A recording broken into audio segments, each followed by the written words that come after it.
हर तरफ फिक्र को दौड़ा के थकाया हमने, कोई दीदी ने मोहम्मद सा न पाया हमने।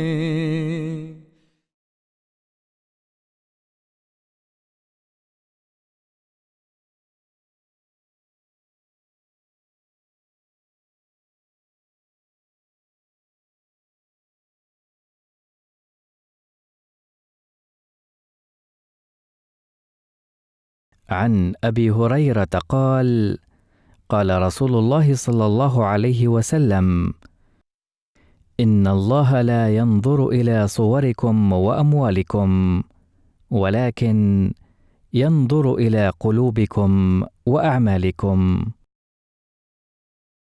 Abu Huraira, qu'Allah soit satisfait de lui, rapporte que le saint prophète, que la paix et les bénédictions d'Allah soient sur lui, a déclaré: Allah ne regarde ni vos formes ni vos biens, mais il observe vos cœurs et vos actions.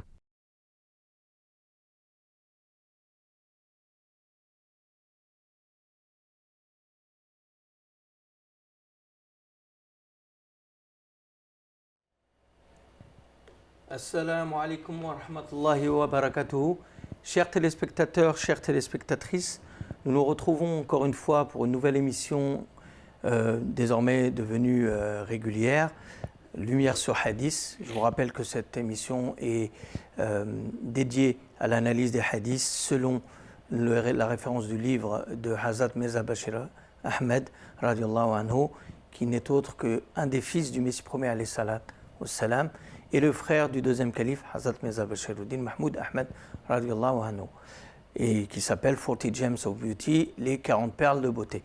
Aujourd'hui, dans la continuité du hadith précédent, je vous le rappelle, qui concernait les intentions qu'il y avait derrière, les motivations et les intentions qu'il y avait derrière les actes, on a un autre hadith qui est tout aussi connu dans le monde islamique, qui nous parle effectivement, et là je le cite: Allah ne regarde pas vos formes et vos richesses, mais il voit vos cœurs et vos actions. Et pour analyser ce hadith, j'ai une nouvelle fois encore avec moi Ousmane Touré Saheb. Assalamu alaikum Ousmane Saheb. Et vous allez nous parler donc ce hadith. Ce hadith donc vient nous, dans la continuité du hadith précédent, sur les intentions, mais comment on peut comprendre ce hadith? Comment vous pouvez nous l'expliquer? Oui, comme on l'a vu par rapport au précédent hadith, c'est dans la continuité. C'est un hadith qui est très important pour le croyant, pour le musulman, de façon à ce qu'il comprenne exactement l'ensemble de ce que requiert l'islam. Oui. Notamment que, après avoir parlé des actions, des intentions qui animent une action, là on aborde l'aspect extérieur. Donc le hadith, il traite d'abord en disant que Dieu ne regarde pas vos apparences, vos corps ou vos apparences, l'aspect charnel extérieur, l'aspect visible par les gens. Il ne tient pas compte de vos aspects extérieurs, de vos formes, ni de vos biens. Oui, amwalukum. Dans d'autres versions, ce sera votre lignée ou tout ce qui a trait à cela. Mais il regarde l'état de vos cœurs et vos actions. Et on verra qu'ils sont en binôme.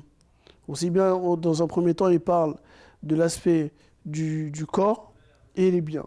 Ce sont deux aspects qui permettent à tout un chacun de juger une personne en vérité, de façon extérieure, d'avoir une première impression. On va prendre un exemple. Lorsque vous rentrez d'ailleurs dans les magasins de commerce, c'est comme ça que dans la vente, dans le commerce, dans le commerce, c'est il y a un grand travail qui est fait sur cela, sur le fait de l'apparence. Qu'est-ce que l'autre va penser quand il va vous voir? Quelle est la position que vous devez adopter quand vous êtes en vente en tant que vendeur? Quelle présentation, comment vous devez aborder, comment vous devez vous présenter aux gens. Donc, l'aspect extérieur est la première chose sur laquelle on va vous juger, le corps. Donc, une personne va mettre beaucoup d'emphase sur sa beauté. On va prendre notamment les femmes, les hommes aussi.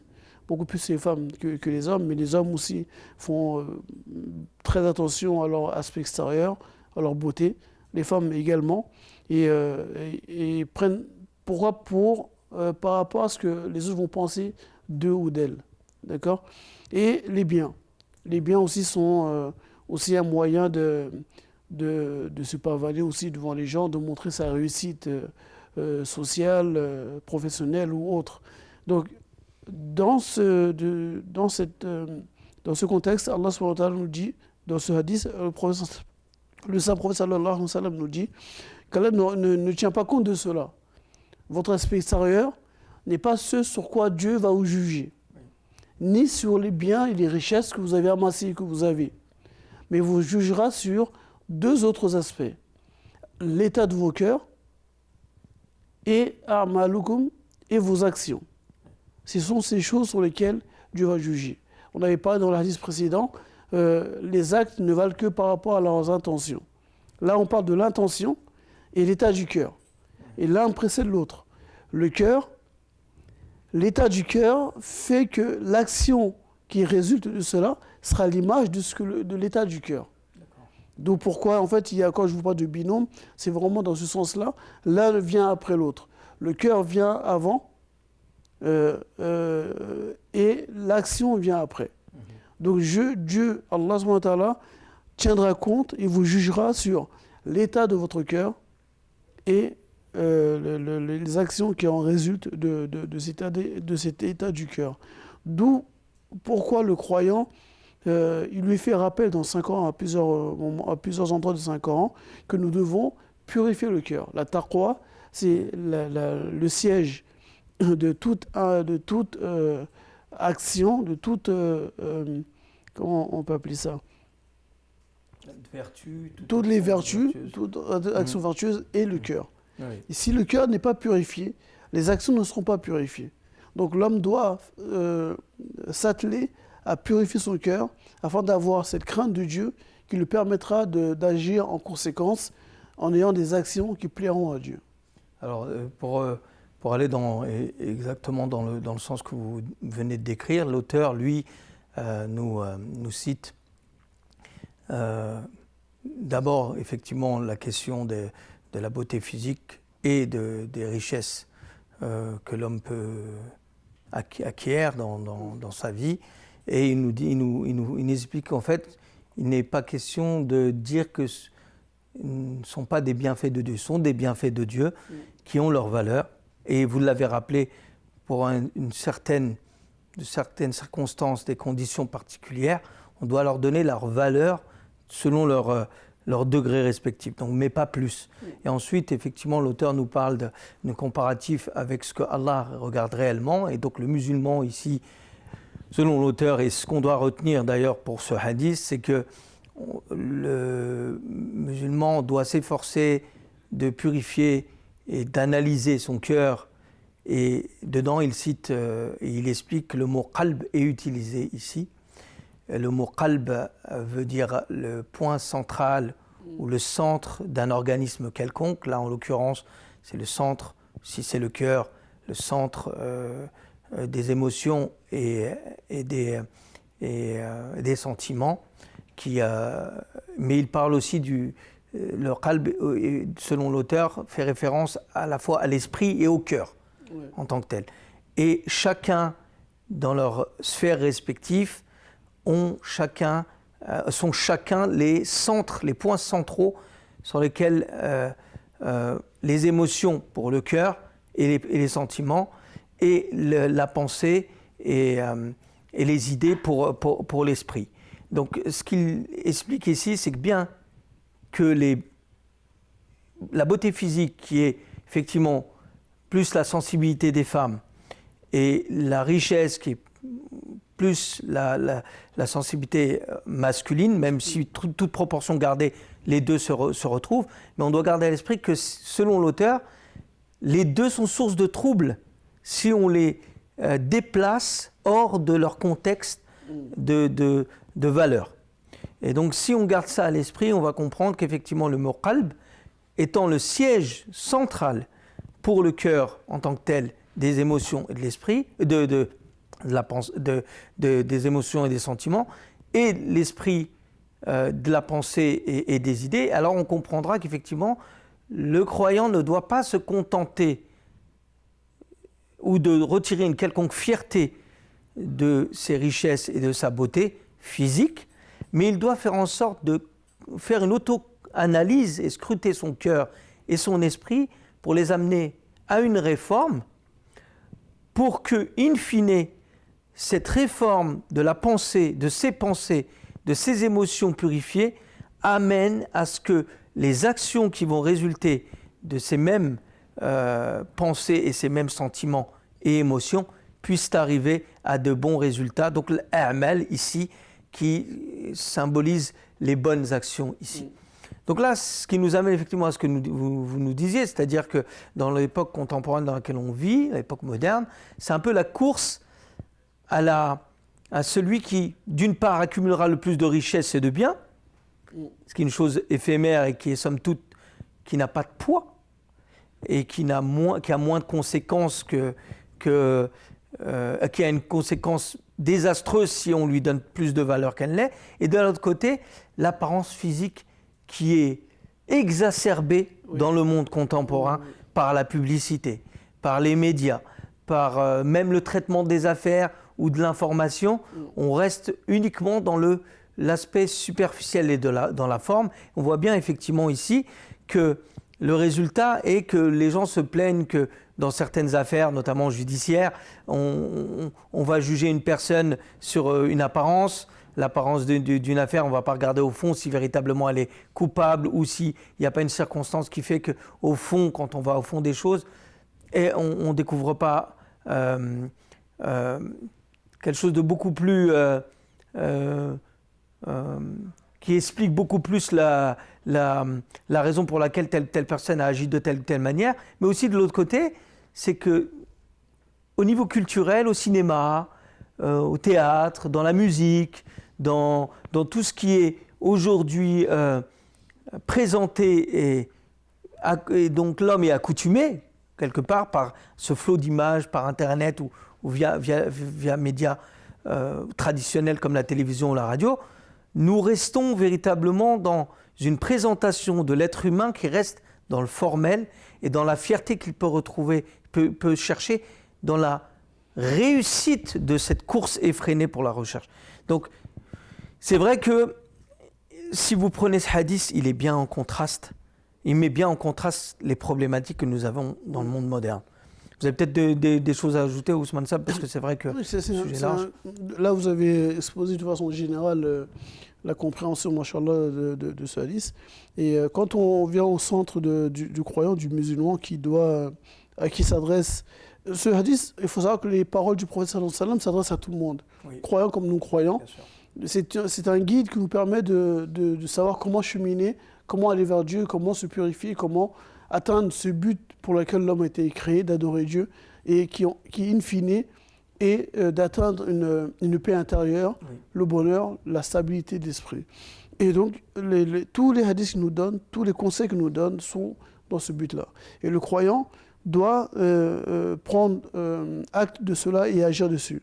Et quand je parle de croyance, c'est que malheureusement, on voit qu'aujourd'hui, l'aspect extérieur dans le monde musulman aussi a pris énormément d'ampleur, notamment sur l'habillement. On va juger une personne dans un premier temps. Des gens vont juger une personne comme étant musulmane ou non musulmane à sa manière de s'habiller. Okay? Si elle n'est pas habillée avec une djellaba, si elle n'est pas habillée avec des babouches ou autre, on va lui dire que ce n'est pas un bon musulman. Pourquoi ? Parce qu'il ne porte pas une djellaba. Okay? Si sa barbe n'est pas d'une certaine longueur ou autre, on va la juger sur... Par contre, cette personne, si elle a une barbe d'une certaine longueur et qu'elle porte une djellaba, elle a beau ne pas faire la prière, on va la juger comme étant un bon musulman, simplement sur un aspect extérieur. Oui, l'habit fait le musulman, quoi. Voilà, tout à fait. Et pas le contraire. Et pas le contraire. C'est pourquoi le prophète Sam a mis un accent dessus. Allah ne regarde pas l'aspect extérieur que vous avez. Certes, nous, qui ne sommes que de pauvres pécheurs, nous ne pouvons juger dans un premier temps une personne qu'à son aspect extérieur. Mais c'est un avertissement qui est fait aussi bien à la personne elle-même qu'à nous aussi, de façon extérieure. Ne jugez pas une personne trop vite. Voilà. Ne dites pas que c'est un mécréant ou une personne, un mauvais musulman, en le jugeant, en vous basant sur l'aspect extérieur qu'il a. Car il se peut qu'il soit meilleur que vous. D'ailleurs, il y a un verset coranique où Allah il traite de la question des femmes, quand il dit qu'un groupe ne se moque pas d'un autre groupe, car il se pourrait que ce groupe soit meilleur qu'elle. Les femmes n'auraient pas d'autres femmes. Ouais, que des femmes n'auraient pas d'autres femmes, qu'un peuple n'aurait pas d'autres peuples, car il se peut que ce peuple soit meilleur. Donc il fait référence au jour, non pas à l'aspect extérieur, mais intérieur, le cœur et les actions. Et on voit que nous pouvons, avec ce hadith, comprendre qu'on peut se tromper, mais largement se tromper, en portant un jugement, soit d'éloge d'une personne, soit en l'incriminant, rien qu'en s'arrêtant sur l'aspect extérieur. Okay, on a dans la loi le délit de faciès, à savoir juger une personne par rapport à son aspect physique. La discriminer à cause de son aspect physique. Okay, mais dans la religion, c'est la même chose.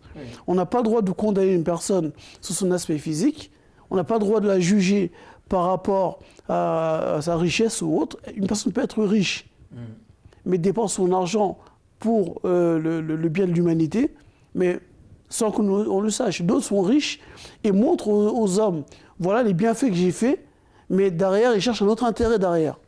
Donc, sur l'aspect extérieur, on ne pourra que dire, cette personne dépense beaucoup d'argent pour le bien. Mais c'est Dieu qui sait au final, in fine, qu'est-ce qu'il y a derrière, qu'est-ce qu'il cache derrière. Nous ne pouvons que nous limiter à l'aspect extérieur sans exagérer dans l'éloge ou bien la condamnation que nous ne devons même pas faire d'une personne. Okay, donc c'est sur cet aspect-là que je voulais insister dessus, qu'on doit vraiment être modéré dans les jugements internes que nous pouvons avoir vis-à-vis d'une personne, aussi bien sur son habillement, sur ses biens, sur ses actions. Seul Dieu sait exactement qu'est-ce qu'il y a derrière derrière l'action ou l'apparence qu'elle montre. Ce qui est très intéressant dans ce sujet-là, dans l'approche de ce sujet, c'est qu'en réfléchissant bien à ce qu'implique ce hadith, et quand on le met en parallèle avec ce qu'on vit actuellement dans le monde moderne, qui est vraiment une belle illustration en fait de tout ce que ce hadith condamne et valorise, d'un côté comme de l'autre, c'est que cette question de la forme, cette question de l'apparat, cette question des richesses, elle se retrouve dans toutes les sphères d'activité de l'homme aujourd'hui, où on voit des troubles, ce que je disais tout à l'heure quand on parlait des médias, de la publicité ou autre, dans toutes les sphères d'activité de l'homme moderne, on trouve cet aspect-là qui est mis en perspective si on prend en compte ce hadith. Par exemple,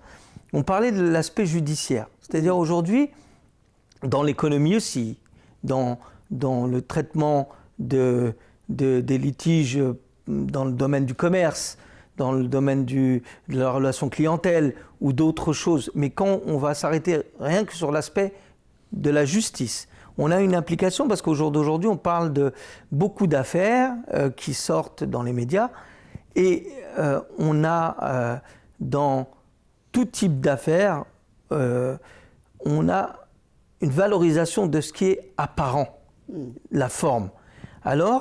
Et on voit comment les médias, de manière très négative, dans la recherche de l'information et du sensationnel, les gens arrivent à des conclusions rapides avant même de savoir, in fine, si la personne, comme vous dites, avait une bonne intention, ou elle l'a fait de telle ou telle manière, ou si elle l'a vraiment fait ou pas.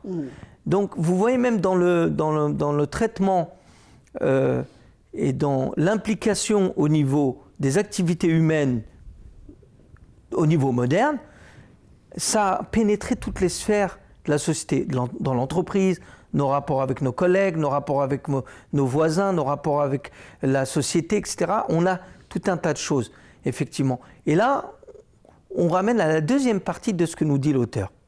C'est que la deuxième partie, c'est que souvent les gens disent que ces deux binômes qui sont pris à la fois pour les deux bienfaits que sont la richesse et la beauté et les cœurs et les actions, on a une implication qui n'est pas simplement relayée au jour de la résurrection pour le croyant. C'est que les gens pensent qu'effectivement, ce hadith nous renvoie uniquement au fait que Dieu va vous juger au jour de la résurrection en fonction de vos cœurs et vos actions, mais que le résultat, vous allez le voir après. Non, au contraire, l'auteur nous dit que ces conséquences, vous les voyez dans ce monde-là. Et c'est l'illustration que nous avons dans les troubles ou les problématiques que nous avons quelques-uns que nous avons soulevés aujourd'hui, qui se retrouvent dans le monde moderne, dans le monde contemporain. C'est-à-dire que maintenant, parce que, vous l'avez dit, dans le monde religieux, et là, pour ce qui nous concerne, le monde musulman, on est resté dans la forme.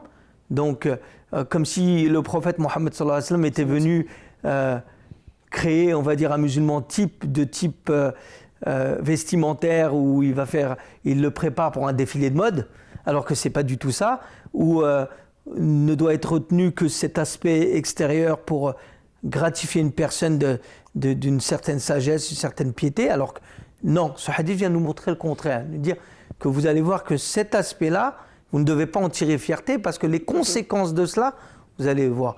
D'où les déviances au niveau dogmatique, rigoriste de certains textes coraniques et des paroles du saint prophète sallallahu alayhi wa sallam qui sont restés dans la forme. Tout ça est impliqué et intimement lié à cela. Et effectivement, la première chose qui est demandée aux musulmans, aux croyants, de manière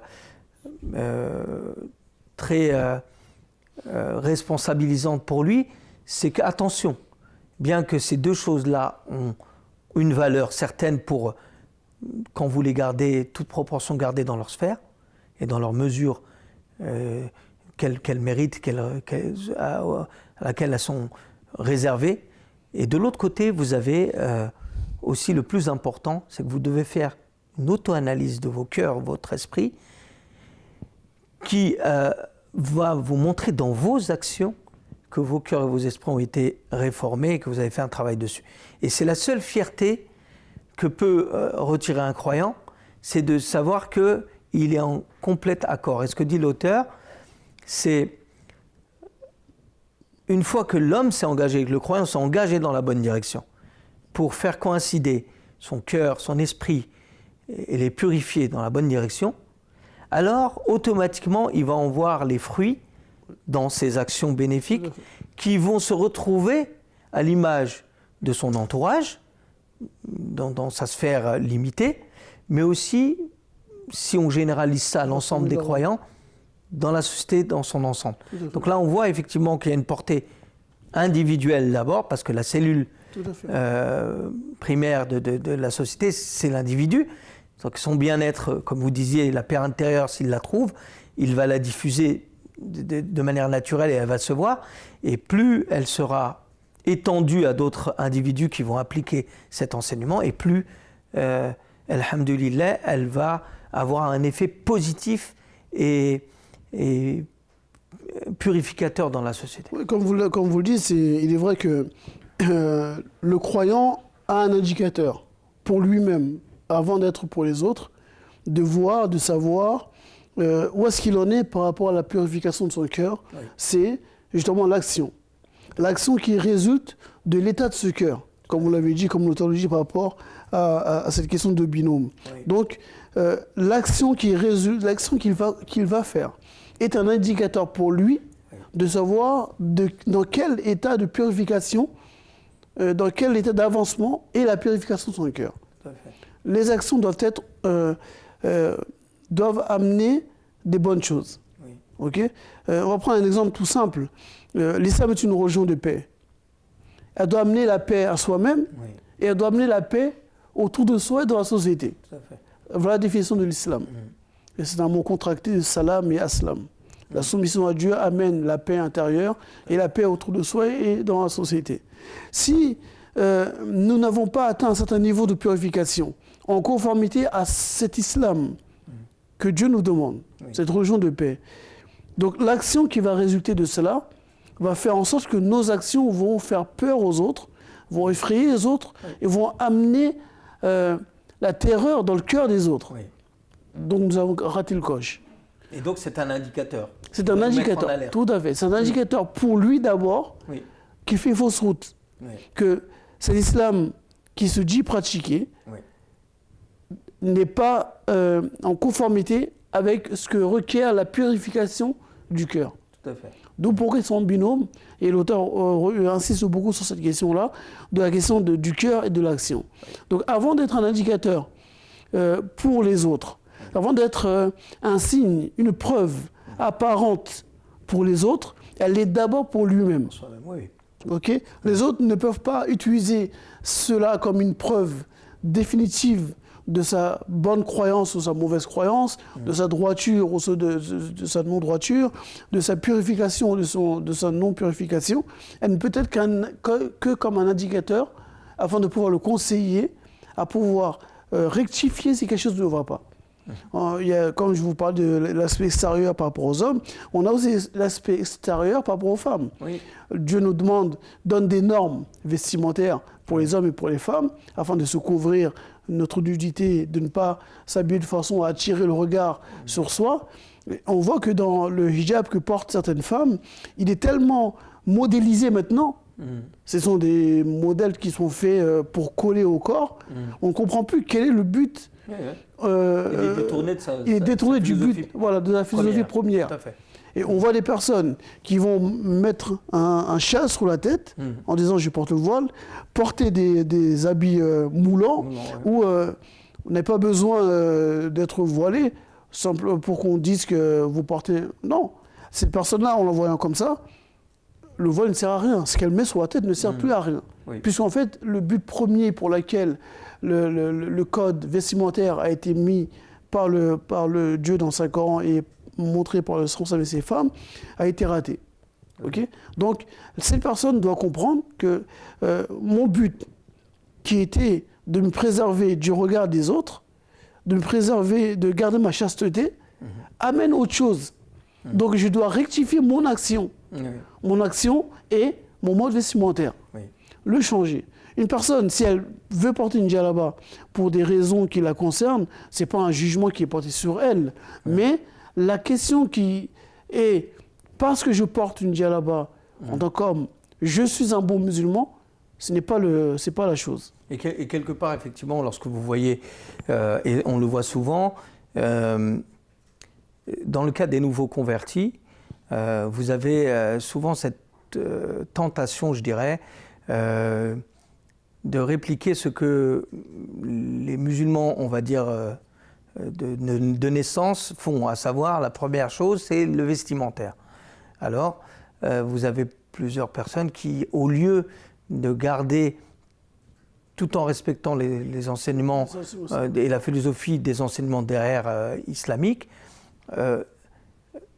vont tout de suite être dans l'apparence sans qu'ils s'en rendent compte. Et c'est là qu'on voit que dans leur tradition, on va dire pour ce qui est de la France, ils peuvent très bien garder les traditions vestimentaires de la France, tout en gardant l'aspect de respect des valeurs islamiques, puisque et puis il n'est pas nécessaire effectivement d'être dans l'exagération d'une barbe trop fournie ou d'un vêtement orientalisé, entre guillemets, mais garder vraiment la tâche avec sa nation, avec les bonnes traditions de sa nation. Tout à fait.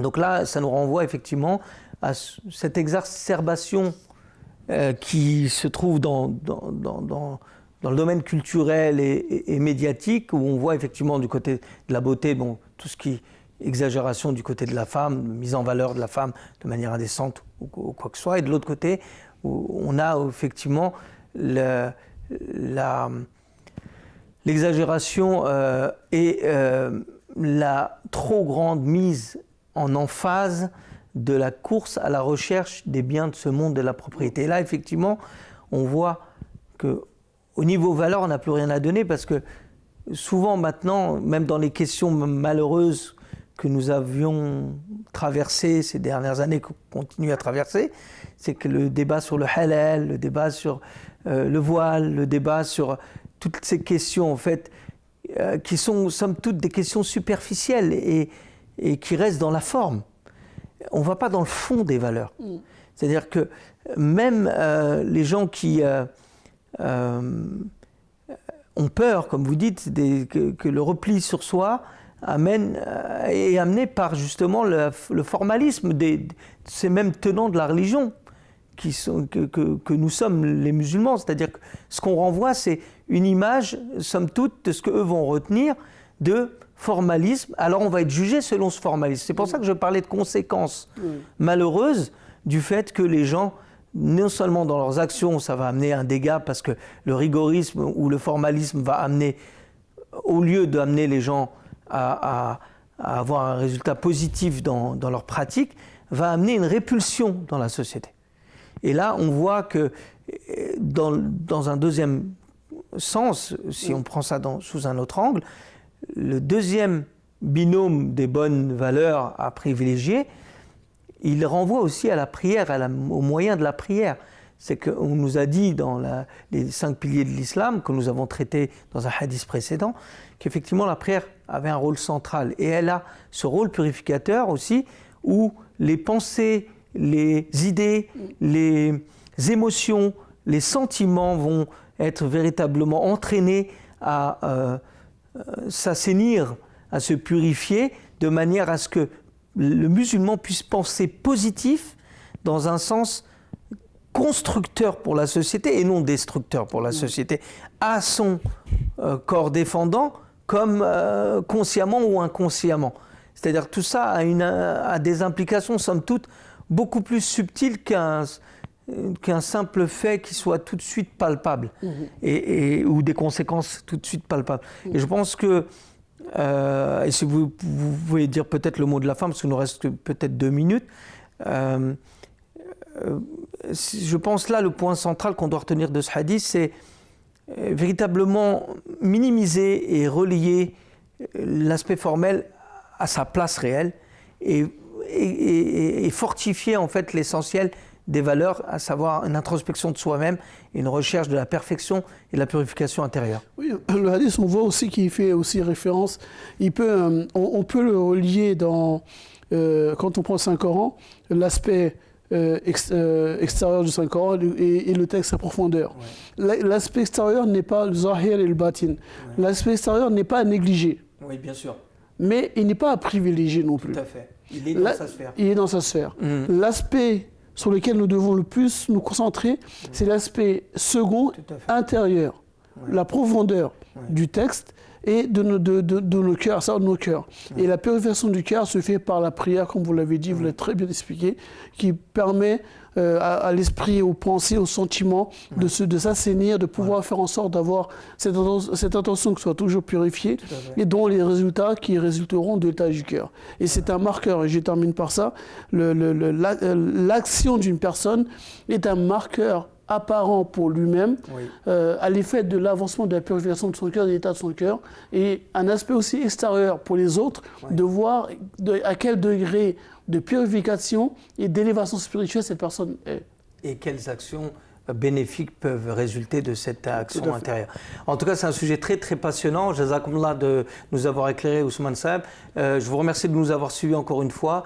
Je vous rappelle que vous pouvez, à l'adresse hadith avec un s @mtafrance.tv, nous envoyer vos commentaires, vos suggestions de demandes d'explications de hadith, autres, ou simplement avoir un éclaircissement sur le hadith que nous avons déjà traité ou à venir, Inch'Allah. J'espère que vous avez apprécié cette émission et je vous donne rendez-vous à la prochaine pour une nouvelle émission de Lumière sur Hadith. Jazakumullah ahsan al-jaza. Assalamu alaikum wa rahmatullah wa barakatuh.